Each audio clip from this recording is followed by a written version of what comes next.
പൊതുപ്രവർത്തകനായ കരിമ്പിൻ ജോസ് നടത്തിയ ഭൂസമരത്തിലൂടെ നേടിയെടുത്ത ഭൂമിയാണ് പിന്നീട് കഞ്ഞിക്കുഴി മഴുവടി ആദിവാസി കോളനിയായത്. അന്ന് MLA ആയിരുന്ന ഉമ്മൻചാണ്ടിയാണ് സമരങ്ങൾക്ക് നേതൃത്വം നൽകിയത്. ആദിവാസികൾക്ക് സർക്കാർ ഭൂമി അനുവദിച്ചതോടെ കോളനിയുടെ പേര് ഉമ്മൻചാണ്ടി കോളനി എന്നായി. കഴിഞ്ഞ ജനസമ്പർക്ക പരിപാടിക്കിടെ കോളനിവാസികൾ മുഖ്യമന്ത്രിക്ക് നിരവധി പരാതികൾ നൽകിയിരുന്നു. ഇതേ തുടർന്നാണ് ആദ്യമായി മുഖ്യമന്ത്രി ഇവിടെ എത്തിയത്.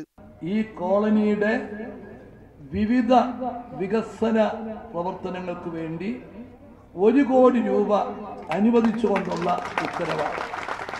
80 കുടുംബങ്ങളുള്ള കോളനിയിൽ 45 വീടുകൾക്ക് അറ്റകുറ്റപ്പണി നടത്താൻ മുഖ്യമന്ത്രി നിർദ്ദേശിച്ചു.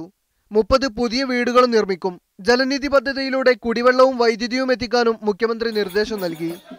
ആദിവാസി കലാരൂപമായ കൂത്തുപാട്ടിലൂടെയാണ് കോളനി നിവാസികൾ മുഖ്യമന്ത്രിയെ കോളനിയിലേക്ക് സ്വീകരിച്ചത്.